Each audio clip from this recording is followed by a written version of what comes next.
पिता और पुत्र और पवित्र आत्मा के नाम पर आमीन। हमारे प्रभु यीशु ख्रिस्त की कृपा, ईश्वर का प्रेम तथा पवित्र आत्मा का साहचर्य आप सबों को प्राप्त हो।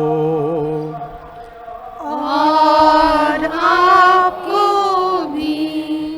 ख्रिस्त में मेरे प्रिय भाई और बहनों, मैं आप सबको इस टेलीकास्ट वाले पवित्र यूकरिस्तीय बलिदान में भाग लेने के लिए पुनः आमंत्रित कर रहा हूँ। आज के इस बलिदान को हम Our Lady of Lourdes church Samlong में अर्पित कर रहे हैं। बीते रविवार को हमने विश्व के आदिवासियों और भारत के युवक युवतियों के लिए ईश्वर को धन्यवाद दिया और उनके लिए प्रार्थना की। आज हमारी कलीसिया हमें याद दिलाती है कि ईश्वर भेदभाव किए बिना सबकी भलाई और मुक्ति चाहता है। वह सब लोगों को अपने राज्य में सम्मिलित करता है।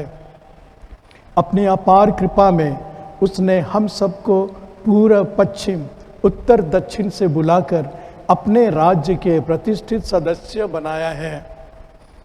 इसके लिए हम उसे धन्यवाद देते हैं। हम प्रार्थना करते हैं कि हमारा विश्वास अटूट और हमारा समर्पण संपूर्ण रहे और कि हम उसके मुक्ति विधान का साक्ष्य औरों को भी दे सकें। इस पवित्र मिस्सा में मैं आप सबके व्यक्तिगत मतलबों को प्रभु के चरणों में लाकर अर्पित कर रहा हूँ। इस पवित्र बलिदान को चढ़ाने के पहले हम अपने सारे पापों के लिए, अपनी बुरी प्रवृत्तियों के लिए और अपनी कमजोरियों के लिए परमेश्वर से क्षमा मांगे।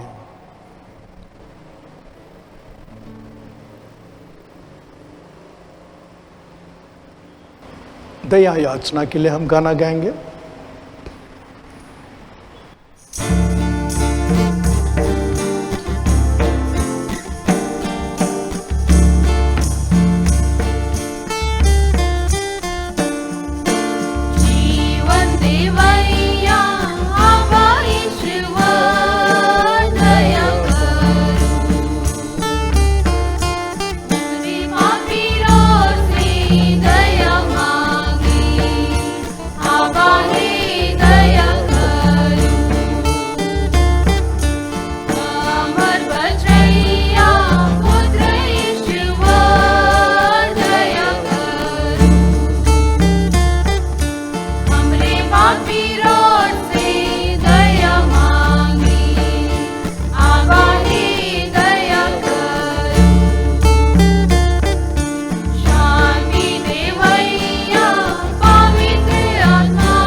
सर्वशक्तिमान ईश्वर हम लोगों पर दया करे और हमारे पाप क्षमा कर हमको अनंत जीवन प्रदान करे।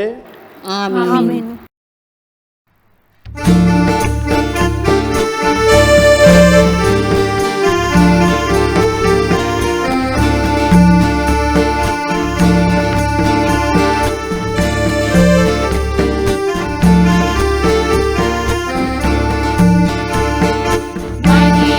महिमा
हम प्रार्थना करें।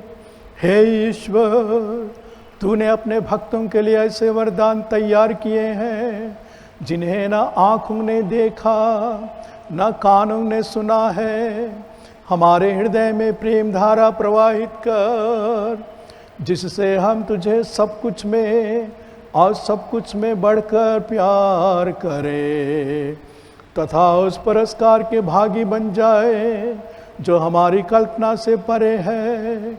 हमारे प्रभु और तेरे पुत्र यीशु ख्रिस्त के द्वारा जीश्वर होकर तेरे तथा पवित्र आत्मा के साथ युगान युग जीते और राज्य करते हैं। आमीन।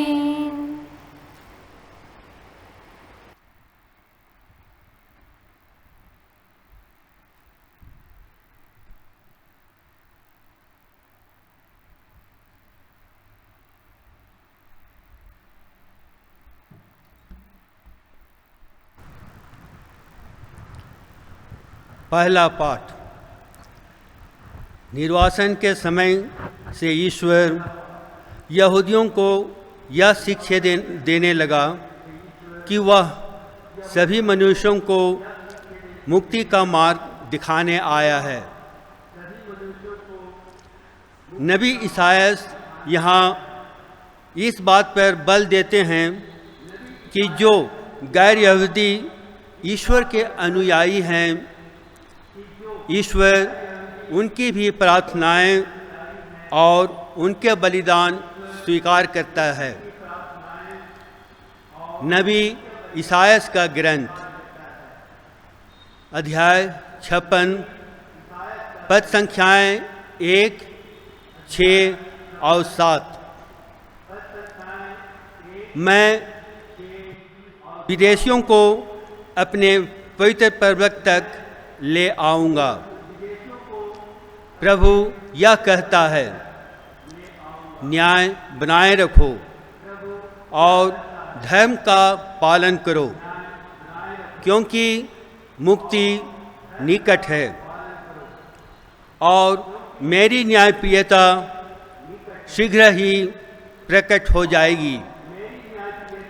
जो विदेशी प्रभु के अनुयायी बन गए हैं, जिससे वे उसकी सेवा करें, उसका नाम लेते रहें और उसके भक्त बन जाएं, और वे सब जो विश्राम दिवस मनाते हैं और उसे अपवित्र नहीं करते, मैं उन लोगों को अपने पवित्र पर्वत तक ले आऊँगा। मैं उन्हें अपने प्रार्थना गृह में आनंद प्रदान करूँगा।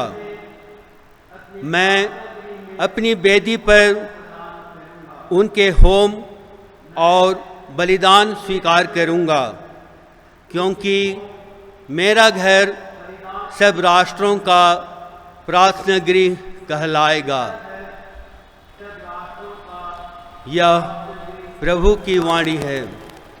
ईश्वर को धन्यवाद।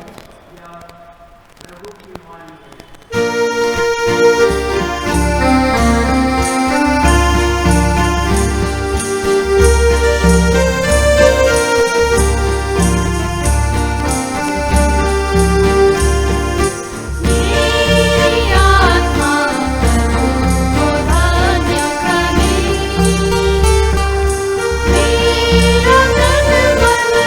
उसकी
पाठ रोमियो के नाम संत पौलुस का पत्र, अध्याय 11, पद संख्याएं 13 से 15 और 29 से 32 तक। पाठ का मूल वाक्य है, ईश्वर ना तो अपने वरदान वापस लेता और ना अपना बुलावा रद्द करता है। मैं आप गैर यहूदियों से यह कहता हूँ, मैं तो गैर यहूदियों में प्रचार करने भेजा गया और इस धर्म सेवा पर गर्व भी करता हूँ, किंतु मैं अपने रक्त भाइयों में प्रतिस्पर्धा उत्पन्न करने की और इस प्रकार उनमें से कुछ लोगों का उद्धार करने की आशा भी रखता हूँ, क्योंकि यदि उनके परित्याग के फलस्वरूप ईश्वर के साथ संसार का मेल हो गया है, तो उनके अंगीकार का परिणाम मृतकों में से पुनरुत्थान होगा। ईश्वर ना तो अपने वरदान वापस लेता और न अपना बुलावा रद्द करता है। जिस तरह आप लोग पहले ईश्वर की अवज्ञा करते थे और अब जबकि वे अवज्ञा करते हैं, आप ईश्वर के कृपा पात्र बन गए हैं, उसी तरह अब जबकि आप ईश्वर के कृपा पात्र बन गए हैं, वे ईश्वर की अवज्ञा करते हैं, किंतु वे भी बाद में दया प्राप्त करेंगे। ईश्वर ने सबों को अवज्ञा के पाप में फंसने दिया, क्योंकि वह सबों पर दया दिखाना चाहता था। यह प्रभु की वाणी है। ईश्वर को धन्यवाद।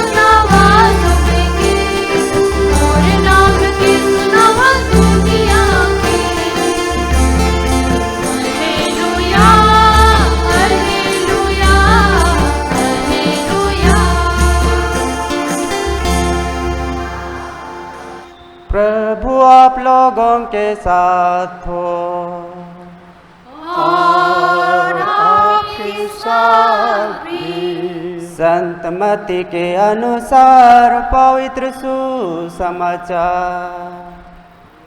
प्रभु की जय।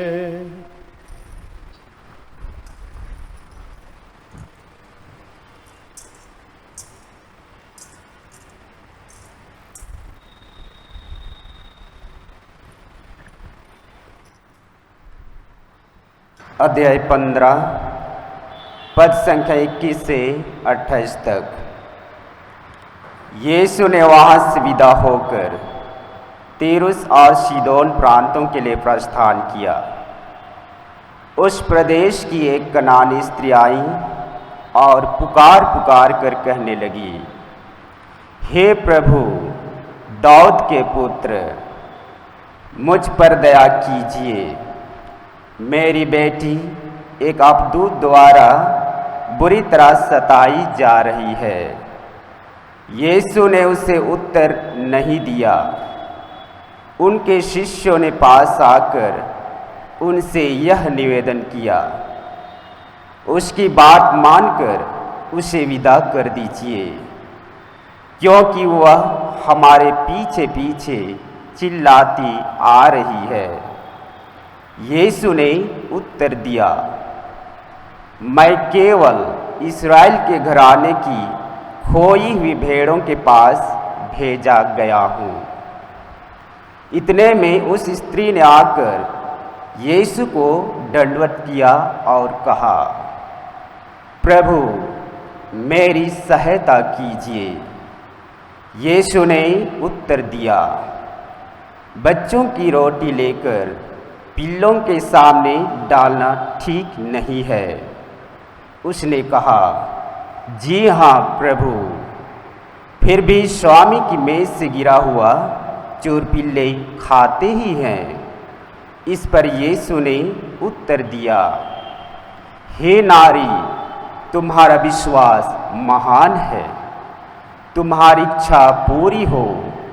और उसी क्षण उसकी बेटी अच्छी हो गई। यह प्रभु का पवित्र सुसमाचार है। ख्रीस्त की जय।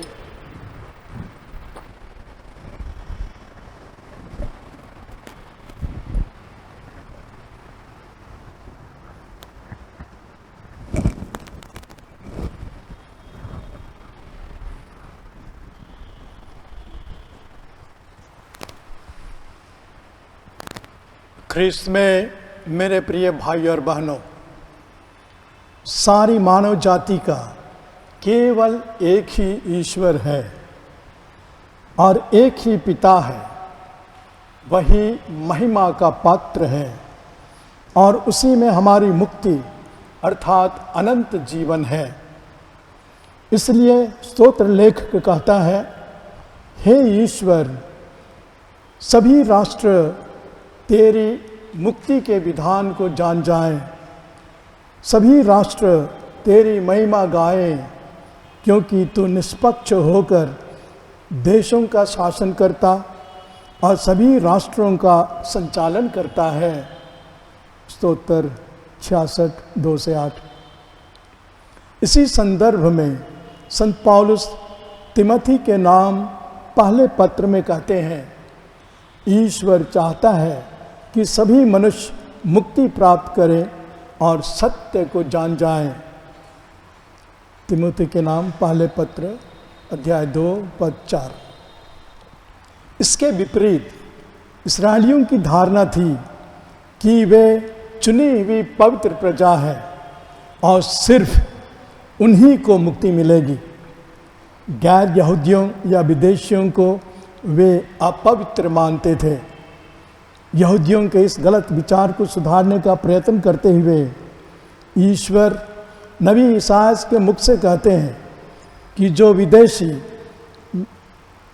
मेरे अनुयायी बन गए हैं और मेरे भक्त बन गए हैं, जो विश्राम का दिवस मानते हैं और उसे अपवित्र नहीं करते हैं, मैं अपनी वेदी पर उनके होम और उनके बलिदानों को स्वीकार करूंगा, क्योंकि मेरा घर सब राष्ट्रों का प्रार्थना गृह कहलाएगा।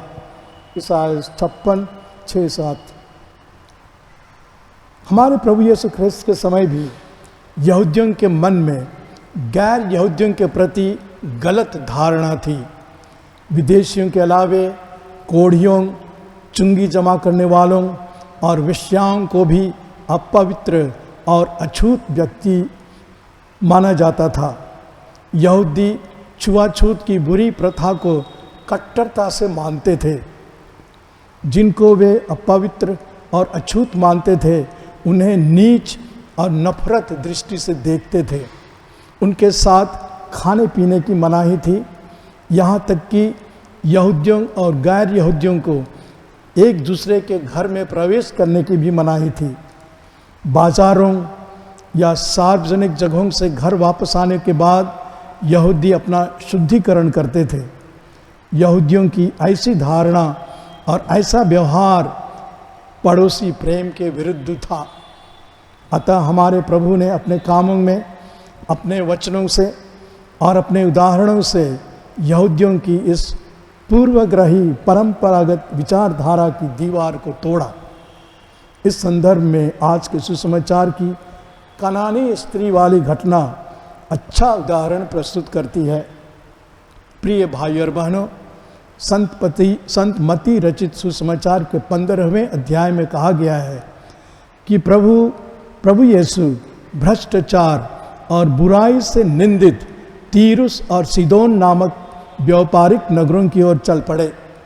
लेकिन जैसे ही प्रभु ने उस प्रदेश में प्रवेश किया, एक कनानी स्त्री जिसकी बेटी को अपदूत सता रहा था, प्रभु के पीछे पड़ गई और पुकार पुकार कर अपनी बेटी की चंगाई के लिए अनुनय विनय करने लगे। प्रभु ने उस स्त्री की पुकार अनसुनी कर दी। शिष्य चाहते थे कि प्रभु उस गैर यहूदी और अपवित्र स्त्री की इच्छा पूरी करे, जिससे उससे पिंड छूट जाए। उस स्त्री ने यीशु को दंडवत करते हुए कहा, प्रभु मेरी सहायता कीजिए। यीशु ने उत्तर दिया, बच्चों की रोटी लेकर पिल्लों के सामने डालना उचित नहीं है। मत्ती 15:26। तात्कालीन समाज में यहूदी लोग गैर यहूदियों को पिल्ले जैसे अपमान सूचक शब्द का प्रयोग करते थे। प्रभु के मुख से इस अनादरपूर्ण शब्द को सुनकर भी वह स्त्री आहत नहीं हुई, क्योंकि उसका विश्वास अटूट था।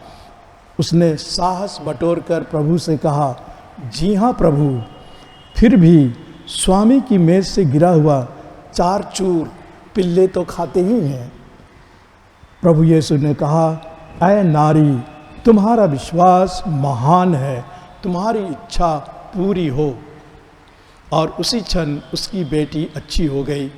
उस महिला की इच्छा पूरी करने के पहले प्रभु यीशु ने उसके महान विश्वास की सराहना की। प्रिय भाई और बहनों, बहुत लोग सोचते हैं कि हमारे प्रभु का प्रारंभिक संबोधन या तो उस स्त्री के निवेदन को टालने के लिए था या फिर उसके विश्वास की जांच के लिए था। लेकिन मेरा मानना है कि यीशु ने जो अंतर्यामी है परख लिया था कि उस स्त्री का विश्वास उसके प्रति और उसकी चंगाई की शक्ति के प्रति अटूट है, अडिग है और गहरा है। दरअसल प्रभु के उस नारी के प्रति जो अप्रत्याशित व्यवहार और वचन थे, वे अपने शिष्यों और अनुयायियों को परोक्ष रूप से समझाने के लिए थे। वे चाहते थे कि उनके शिष्य गहराई से अनुभव करें कि जिन्हें वे विदेशी, गैर यहूदी, अपवित्र, अछूत, पापी मानते हैं, उनके हृदय में भी ईश्वर और ईश पुत्र के प्रति अटूट विश्वास हो सकता है और गहरी भक्ति हो सकती है। प्रिय भाई और बहनों, कनानी स्त्री के प्रसंग के समान ही एक और घटना है। इस घटना में प्रभु यीशु एक शतपति के नौकर को चंगा करते हैं। गैर यहूदी होते हुए भी शतपति ने प्रभु यीशु के प्रति अपना गहरा, प्रबल और अनोखा विश्वास प्रकट किया। शतपति के विश्वास की सराहना करते हुए प्रभु यीशु ख्रिस्त ने कहा, मैं तुम लोगों से कहता हूँ, इस्राएल में भी मैंने किसी में भी इतना दृढ़ विश्वास नहीं पाया। मत्ती 8:10। इसके बाद प्रभु यीशु कहते हैं, मैं तुमसे कहता हूँ, बहुत से लोग पूरब पश्चिम से आकर इब्राहिम, इसहाक और दाऊद के साथ स्वर्गराज के भोज में सम्मिलित होंगे। मत्ती 8:11। आज के दूसरे पाठ में रोमियों को लिखते हुए संत पौल कहते हैं कि वे प्रभु के द्वारा गैर यहूदियों को मुक्ति का सुसमाचार सुनाने के लिए भेजे गए हैं। वे स्पष्ट कहते हैं कि ईश्वर की कृपा से ही यहूदियों और गैर यहूदियों को मुक्ति मिलती है और मुक्ति पाने के लिए ईश्वर की आज्ञाओं को पालन करना आवश्यक है। दोनों वर्गों के लोगों के लिए ईश्वर की अवज्ञा का फल है अनंत मृत्यु। हम याद करें कि ईश्वर न्यायी है और किसी के साथ भेदभाव नहीं करता है। प्रिय भाई और बहनों, ईश्वर की इच्छा है कि इस धरती पर प्रत्येक मनुष्य उनके प्रेम में बना रहे और मरने के बाद अनंत जीवन प्राप्त करे। हमारे प्रभु यीशु ने अपने को बलिदान चढ़ाकर संपूर्ण मानव जाति के लिए पाप क्षमा और मुक्ति हासिल की। हमारे प्रभु यीशु ने नए मुक्ति विधान को चुनी हुई प्रजा तक सीमित नहीं रखा, बल्कि सबके लिए उपलब्ध कराया। पवित्र आत्मा प्रत्येक मनुष्य के लिए विवेक, प्रज्ञा और आध्यात्मिक शक्ति देता है ताकि वह काम, क्रोध माया मोह, ईर्ष्या द्वेष, लोभ लालच, घमंड अहंकार आदि बुराइयों पर विजय प्राप्त कर सके और प्रभु के बताए हुए मार्ग पर चलकर अपने जीवन को पवित्र बना सके। अंत में मैं कहना चाहूँगा कि हम सबको जो गैर यहूदी हैं ईश्वर ने अपने राज्य के नागरिक बनाया है, क्योंकि हमने यीशु ख्रिस्त में विश्वास किया और बपतिस्मा संस्कार ग्रहण करके कलीसिया के सदस्य बन गए हैं। इसके लिए हम ईश्वर की महिमा गाएं और उसे धन्यवाद दें। संत पौलुस के समान अन्य धर्मावलंबियों के लिए प्रभु की मुक्ति का साक्ष्य दें। हम कनानी स्त्री के समान प्रभु यीशु पर गहरी आस्था रखें।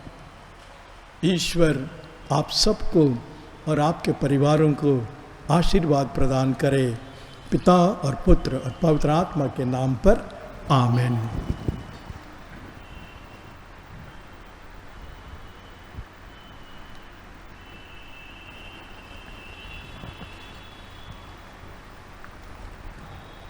प्रेरितों के धर्मसार हम स्वर्ग और पृथ्वी के सृष्टिकर्ता सर्वशक्तिमान पिता परमेश्वर में विश्वास करते हैं और उसके इकलौते पुत्र हमारे प्रभु यीशु ख्रिस्त में हम विश्वास करते हैं, जो पवित्र आत्मा के द्वारा गर्भ में आए और कुंवारी मरियम से जन्मे। उन्होंने पोंतुस पिलातुस के शासन काल में दुख भोगा, वह क्रूस पर चढ़ाए गए, मर गए, दफनाए गए और अधोलोक में उतरे। वह तीसरे दिन मृतकों में से जी उठे, स्वर्ग गए, सर्वशक्तिमान पिता परमेश्वर के दाहिने विराजमान है। वहां से जीवितों और मृतकों का न्याय करने आएंगे। हम पवित्र आत्मा, पवित्र कैथोलिक कलीसिया, धर्मियों की सहभागिता, पापों की क्षमा, शरीर के पुनरुत्थान और अनंत जीवन में विश्वास करते हैं।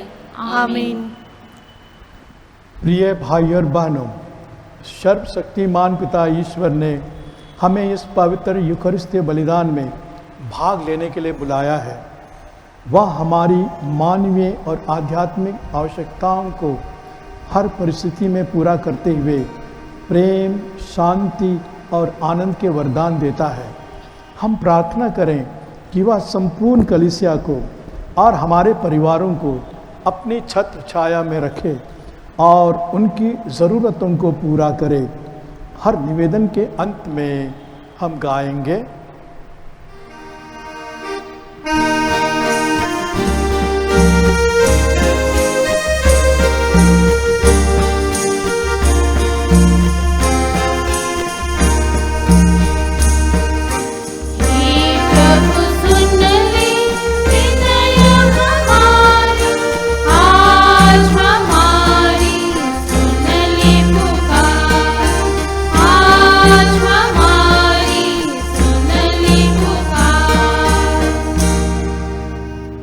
हमारे संत पिता, सभी धर्माध्यक्ष एवं कलीसिया के अन्य अधिकारीगण यीशु के महान मिशनरी आदेश का पालन कर सके, जिन्होंने आदेश देते हुए कहा है, तुम लोग जाकर सभी राष्ट्रों को शिष्य बनाओ और उन्हें पिता, पुत्र और पवित्र आत्मा के नाम पर बपतिस्मा दो। इसके लिए हम पिता ईश्वर से प्रार्थना करते हैं।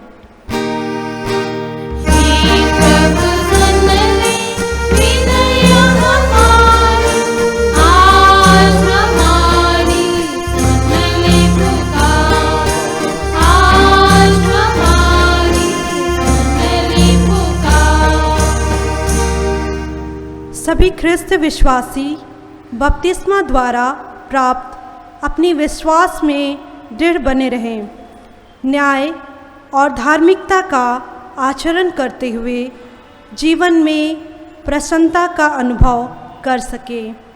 इसके लिए हम पिता ईश्वर से प्रार्थना करते हैं।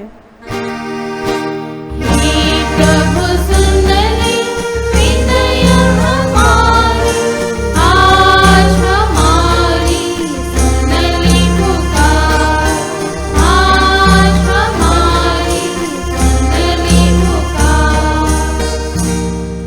कैथोलिक कलीसिया मानव मुक्ति के संदेश को संपूर्ण संसार में फैला सके और सभी लोग ईश्वर के इस शुभ संदेश को सुना सके, ताकि लोग क्रिस्तीय समाज की ओर आकर्षित हो सके।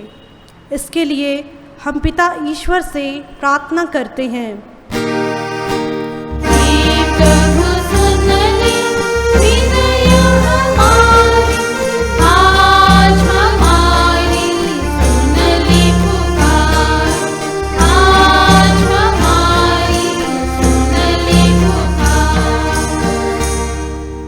आध्यात्मिक साधना का आयोजन करने वाले परामर्शदाता, मेल मिलाप का संस्कार देने वाले और विनती उपवास का संचालन करने वाले पुरोहितगण पवित्र आत्मा से परिपूर्ण होकर लोगों को शारीरिक तथा आत्मिक रूप से चंगाई प्रदान करें।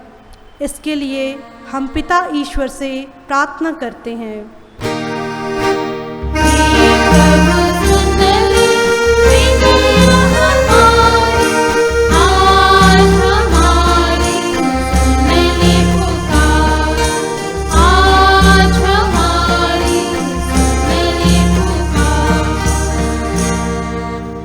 इस पवित्र मिस्सा में उपस्थित हम सभी क्रिस्त विश्वासी अन्य लोगों के लिए बाधक ना बने, बल्कि उन्हें उनके लक्ष्यों को प्राप्त करने के लिए प्रोत्साहित कर सकें। इसके लिए हम पिता ईश्वर से प्रार्थना करते हैं।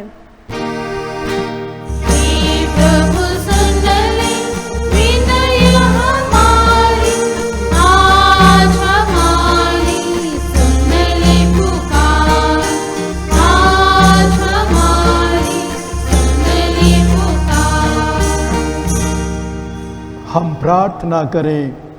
हे सर्वशक्तिमान पिता, तेरे सम्मुख उपस्थित सब लोगों की प्रार्थनाएं सुन ले। इन सब लोगों को तेरे दिव्य वरदानों से भर दे, जिससे वे स्वर्ग राज के आदर्श को अपनाकर पवित्र ख्रिस्तीय जीवन जी सकें और अपने पड़ोसियों को अच्छा उदाहरण दे सकें। हम यह प्रार्थना करते हैं तेरे पुत्र हमारे प्रभु ख्रिस्त के द्वारा, आमीन।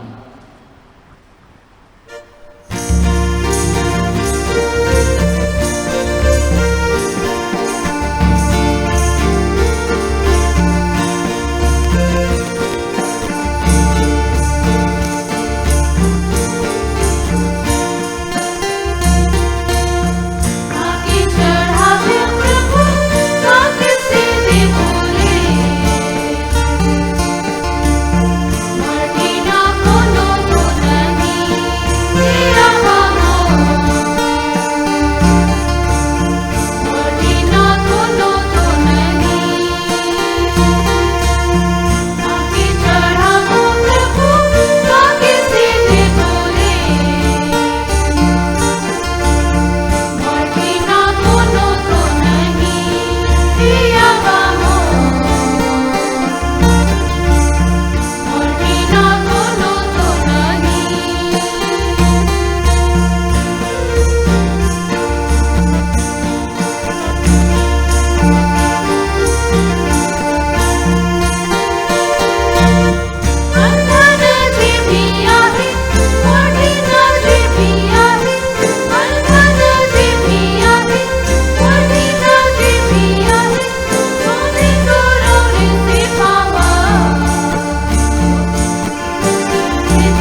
प्रिय भाई और बहनों, प्रार्थना कीजिए कि सर्वशक्तिमान पिता परमेश्वर मेरा और आप लोगों का यह बलिदान ग्रहण करे।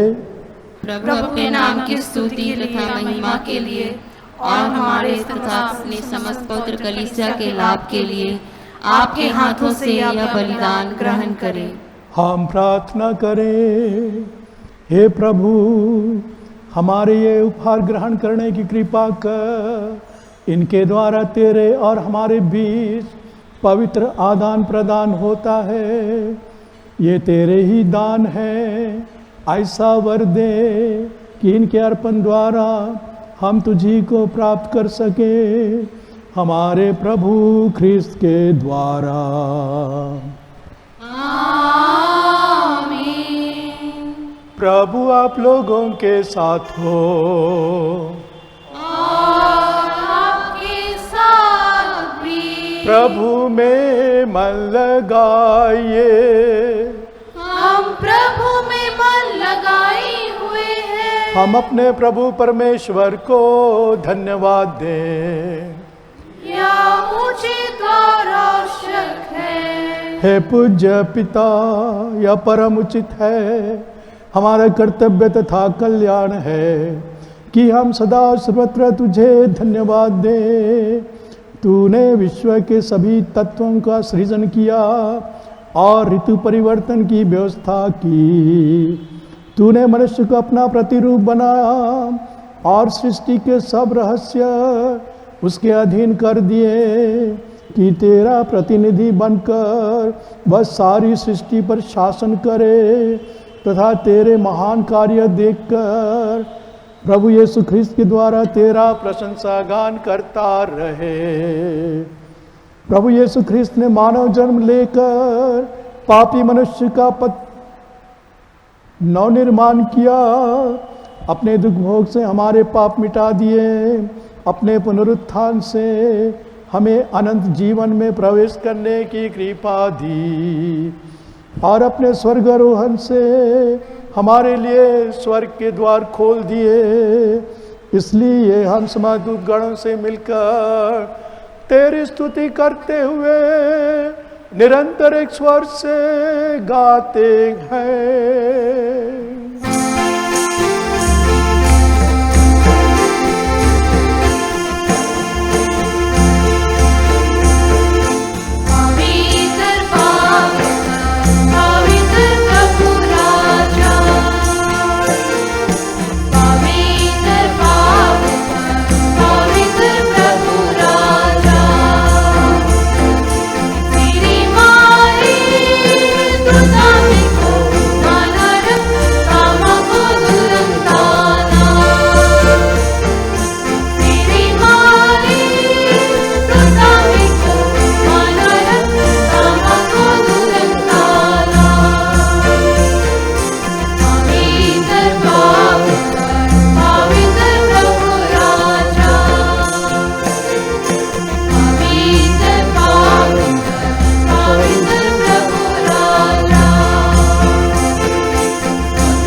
हे परम पिता, तू वास्तव में पवित्र है।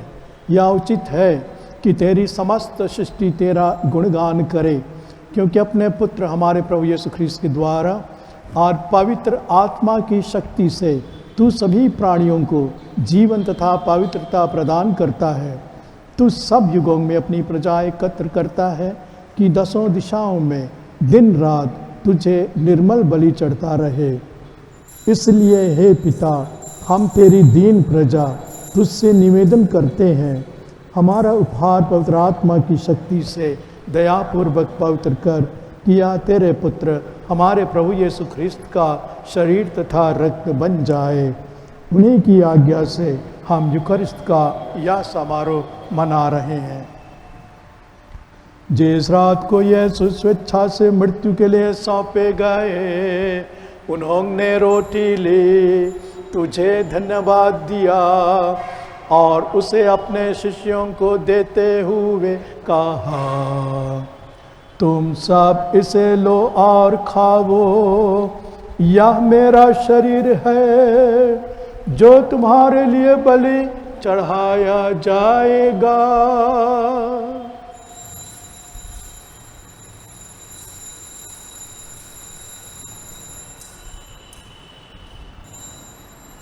इसी भांति भोजन के बाद उन्होंने कटोरा लिया, तुझे धन्यवाद दिया और उसे अपने शिष्यों को देते हुए कहा, तुम सब इसे लो और पियो, यह मेरे रक्त का कटोरा है, नवीन और अनंत व्यवस्थान कर, जो तुम्हारे और सबों के पापों की क्षमा के लिए बहाया जाएगा। तुम मेरी स्मृति में यह किया करो।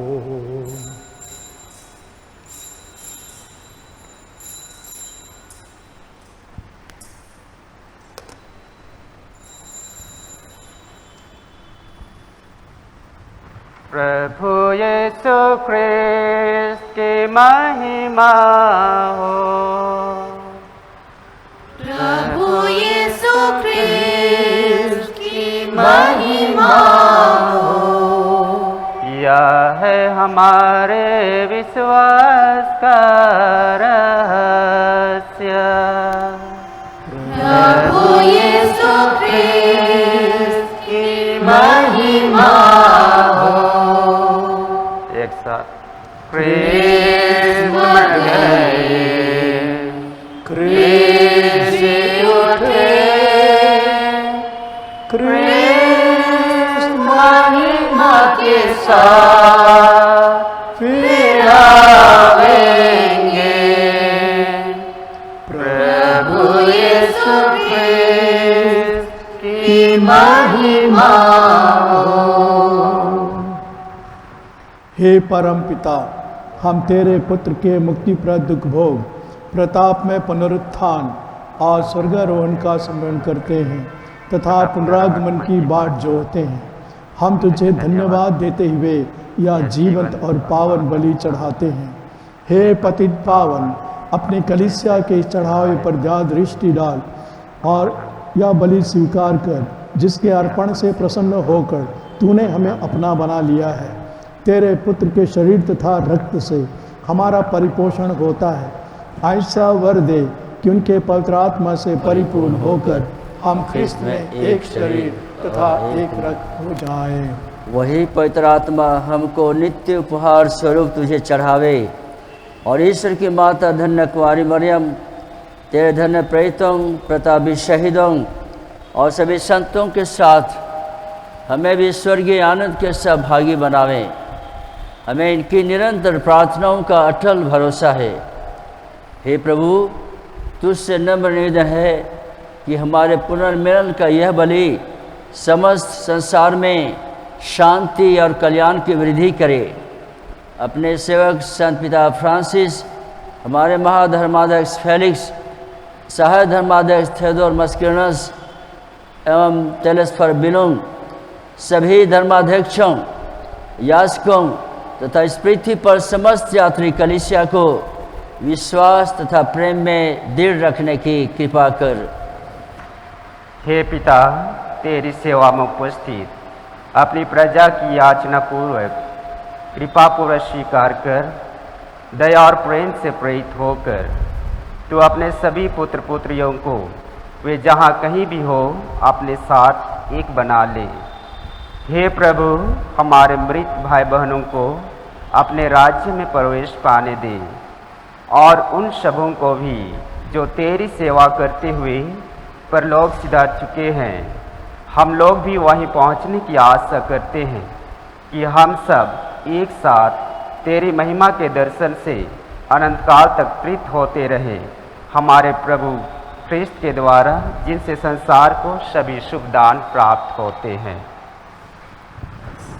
इन्हीं प्रभु ख्रिस्त के द्वारा, इन्हीं के साथ और इन्हीं में, हे सर्वशक्तिमान पिता परमेश्वर, पवित्र आत्मा के साथ तुझे समादर तथा महिमा युगानुयुग मिलती रहती है।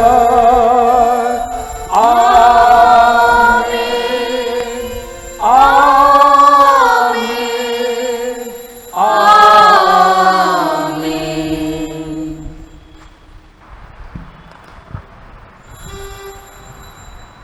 हम सब मिलकर पिता परमेश्वर से प्रार्थना करें, जैसे कि प्रभु यीशु ने हमें सिखाया है।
हे प्रभु, हम तुझसे प्रार्थना करते हैं, सभी बुराइयों से हमें बचा और जीवन में हमें कृपा पूर्वक शांति प्रदान कर। हम तेरी दया से सदा पाप से दूर और हर विपत्ति से सुरक्षित रहे और उस दिन की प्रतीक्षा करते रहे जब हमारे मुक्तिदाता यीशु ख्रिस्त फिर प्रकट होकर हमारी मंगलमय आशा पूरी करेंगे। क्योंकि तेरा राज्य, तेरा सामर्थ्य और तेरी महिमा अनंत काल तक बनी रहती है। हे प्रभु यीशु ख्रिस्त ने अपने प्रेरितों से कहा है, मैं तुम्हारे लिए शांति छोड़ जाता हूँ, अपनी शांति तुम्हें प्रदान करता हूँ। तू हमारे पापों पर नहीं, अपनी कलीसिया के विश्वास पर दृष्टि डाल और उसे शांति तथा एकता प्रदान कर। तू युगान युग जीता और राज्य करता है। आमीन। प्रभु की शांति सदा आप लोगों के साथ हो। आपके साथ भी। परस्पर प्रेम भाव रखिए। जय यीशु, जय यीशु, जय यीशु।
प्रभु यीशु ख्रीस्त, हम तेरा शरीर तथा रक्त ग्रहण करने वाले हैं। यह हमारे विचार दंड का कारण ना बने, बल्कि तेरी दया से हमारा तन मन सुरक्षित और स्वस्थ रखे। देखिए ईश्वर का मेमना, उसे देखिए जो संसार के पाप हर लेता है। धन्य है हम सब जो प्रभु किस भोज में बुलाए गए हैं। हे प्रभु, मैं इस योग्य नहीं हूँ कि आप मेरे यहाँ आवे, किंतु एक शब्द कह दे और मेरी आत्मा चंगी हो जाएगी। प्रभु यीशु ख्रीस्त का शरीर और रक्त अनंत जीवन के लिए हमारी रक्षा करता रहे। आमीन।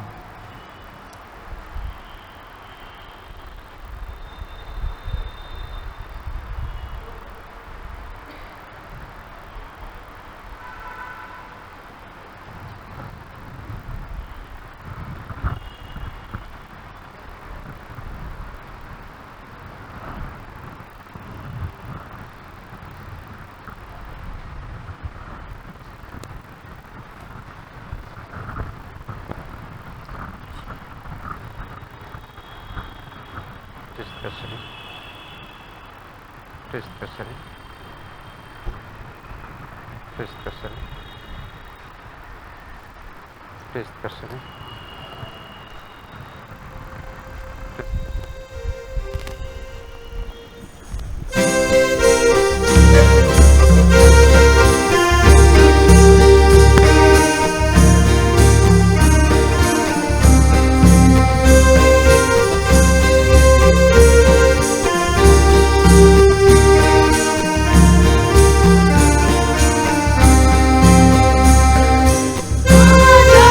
प्रभु,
हमारे देश और विश्व महामारी से प्रभावित लोगों के लिए प्रार्थना। हे स्वर्गीय पिता, हम अपनी मातृभूमि भारत के लिए दीनता पूर्वक प्रार्थना करते हैं और इसे तेरे अनमोल हाथों में समर्पित करते हैं। हमारे देश से असत्य के अंधकार को हटाकर सत्य के प्रकाश को चमका दे। हमारे संविधान के मूल्यों अर्थात समानता, स्वतंत्रता और भाईचारे का सम्मान हो। विभिन्न धर्म और जाति संप्रदाय और विचारधारा के लोग घृणा और हिंसा को त्याग कर शांति और एकता में जीवन यापन करें। विधानमंडल सबके कल्याण के लिए विवेकपूर्ण निर्णय ले। न्यायपालिका सामंजस्य, विवेक और न्याय की संस्था बने। प्रशासन सेवा भाव से अपना उत्तरदायित्व निभाए। संचार के साधन सत्य को फैलाने का माध्यम बने। हमारे राष्ट्रीय संस्थान बुरी ताकतों के प्रभाव से सुरक्षित रहें। हमारे देश के गरीबों को जीविका के साधन उपलब्ध हो। दलितों और आदिवासियों को राष्ट्रीय निर्माण की मुख्य धारा से जोड़ा जाए। चुनावों में सच्चे प्रजातंत्र की मर्यादा सुरक्षित रहे। हमारे नेताओं में सच्ची देशभक्ति की भावना प्रज्वलित हो। हे स्वर्गीय पिता, कोविड-19 की महामारी के कारण सारा भारत दुख और चिंता का शिकार है। कोरोना वायरस से बीमार और संक्रमित लोगों को चंगाई प्रदान कर उन परिवारों को सांत्वना दे जिनके प्रियजन कोरोना वायरस, भूख प्यास, थकान या दुर्घटना से मर गए हैं।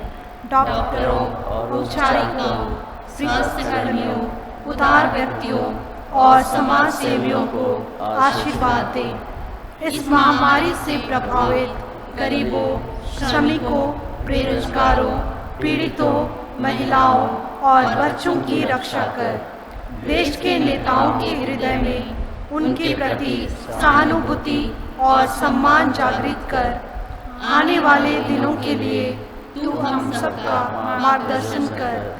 हे स्वर्गीय पिता, हम यह प्रार्थना करते हैं हमारे प्रभु और मुक्तिदाता यीशु ख्रिस्त के पवित्र नाम पर और स्वर्ग और पृथ्वी की महारानी हमारी माँ मरियम की शक्तिशाली मध्यस्थता के द्वारा। आमीन। हम प्रार्थना करें। हे प्रभु, इस संस्कार के द्वारा तूने हमें ख्रिस्त के सहभागी बनाया है। ऐसी कृपा दे कि हम अपने जीवन और आचरण में अपने प्रभु और यीशु के समान बने और स्वर्ग में उनके साथ विराजमान हो सके। उन्हीं हमारे प्रभु ख्रिस्त के द्वारा।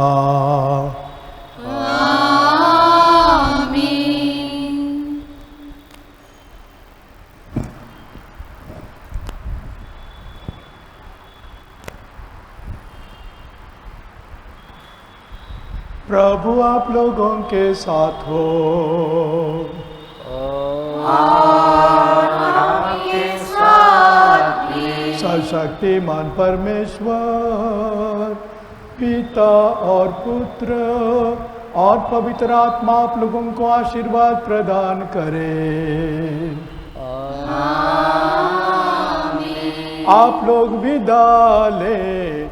प्रभु की शांति साथ रहे।